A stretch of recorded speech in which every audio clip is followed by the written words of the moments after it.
होगा कि मार्केट के अंदर ट्रेंड क्या चल रहा है। ट्रेंड का मतलब अगर उर्दू में बोले तो रुझान क्या चल रहा है मार्केट का, यानी ट्रेंड क्या चल रहा है मार्केट का। ट्रेंड जो बेसिकली होते हैं तो तीन तरह के होते हैं, मार्केट के रुझान जो होते हैं वो तीन तरह के होते हैं ओनली।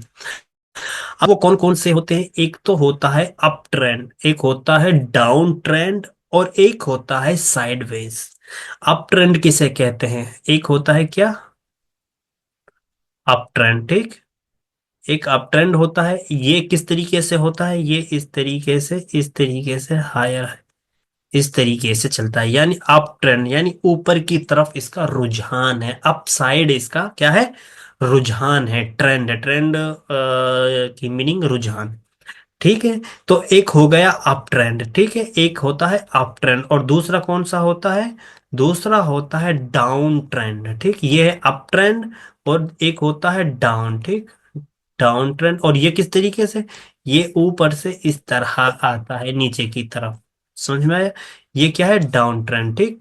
तो ये दूसरा है, ये दो आपको रुझान समझ लीजिएगा। और तीसरा कौन सा है, तीसरा है साइडवेज। तीसरा कौन सा है, साइडवेज। ये कैसा होता है, ये इस तरीके से, मार्केट इस तरीके से ही चलती रहती है, इसे बोलते हैं साइडवेज।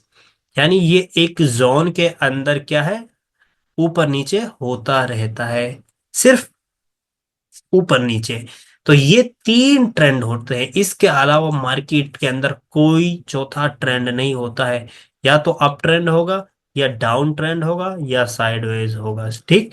ये तीन ट्रेंड होते हैं। अब इन तीनों ट्रेंड यानी ट्रेंडों को आप किस तरीके से पहचानोगे, किस तरीके से आइडेंटिफाई करोगे, ये आज का हमारा कॉन्सेप्ट है। अगर ये आपने पहचान पहचान लिया और आप इसमें एक्सपर्ट हो गए, तो समझिएगा कि आपने बहुत यानी चीजों को यहाँ पे सीख लिया है। अब इसमें एक्सपर्ट यानी माहिर किस तरीके से होते हैं, तो वो होते हैं प्रैक्टिस के साथ। जितना आप चार्ट रीड करेंगे, जितना आप चार्ट को देखेंगे, जितना उसकी कैंडलों को समझेंगे, अलग अलग टाइम फ्रेम पर उसको इस्तेमाल करेंगे। कभी कैंडल को डेली पे लगाकर हम देख रहे हैं, कभी 5 मिनट पर, कभी 15 मिनट पर, कभी 1 घंटे पर, कभी मंथली टाइम फ्रेम लगाकर। तो जितना आप उस चार्ट को एनालाइज करोगे, जितना उसका तज्जिया करोगे चार्ट का, इतना ये आपको उसका तजर्बा आएगा, उसकी चाल समझ में आएगी, उस मार्केट का एक रुझान आपको समझ में आएगा कि किस तरीके से एक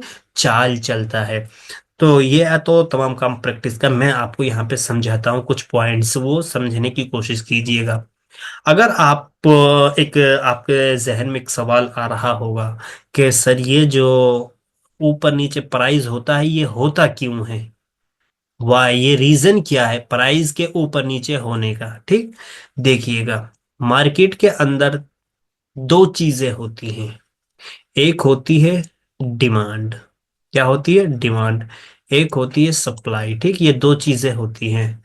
अगर हमारी मार्केट, स्टॉक मार्केट के अलावा समझिएगा, अगर वहां पर डिमांड और सप्लाई, डिमांड का मतलब क्या होता है, किसी चीज की डिमांड, यानी उसको लोग ज्यादा खरीदना चाहते हैं, डिमांड है लोगों को। और सप्लाई यानी डिमांड कम है और सप्लाई उसकी क्या है, ज्यादा है।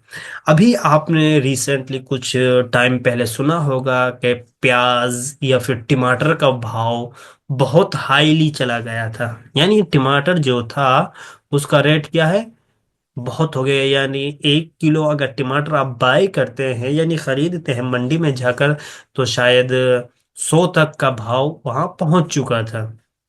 तो ये क्यों हुआ, एक, और अब अगर आप खरीदोगे तो शायद 40 से 50 के भीतर, यानी कि आपको देख, एक वक्त था कि इतने महंगे टमाटर हो गए थे, या फिर कोई भी फ्रूट होता है तो वो क्या होता है, महंगा हो जाता है। कब होता है, जब उसका सीजन खत्म हो जाता है। अब ये चीज हम यहाँ पे समझने की कोशिश करते हैं, ये होता कैसे है, ये होता है डिमांड एंड सप्लाई के ऊपर।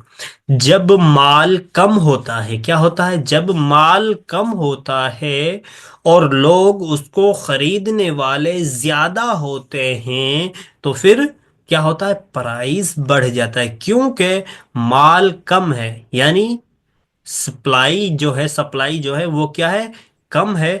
तो अब आगे खरीदने वाले ज्यादा है, जब खरीदने वाले ज्यादा होते हैं तो प्राइस भागता है। क्यों भागता है? कि खरीदने वाले क्या है, ज्यादा है, और बेचने वाले जो है वो क्या है, वो कम है। तो वो क्या करते हैं, वो महंगा रेट लगाते हैं, और फिर बायर के ज्यादा होने की वजह से क्या होता है, प्राइस ऊपर की तरफ चला जाता है। यानी डिमांड जब ज्यादा होगी किसी भी चीज के अंदर, उसका प्राइस ज्यादा होगा। अगर सप्लाई कम है, यानी डिमांड ज्यादा है और सप्लाई क्या है, कम है, तो प्राइस ऊपर की तरफ जाएगा। और अगर सप्लाई ज्यादा है और डिमांड कम है, तो प्राइस क्या होगा, डाउन जाएगा। ये चीज आपको समझनी है। अब हमको ये आइडेंटिफाई कैसे करना है कि ये डिमांड जोन है, ये सप्लाई जोन है।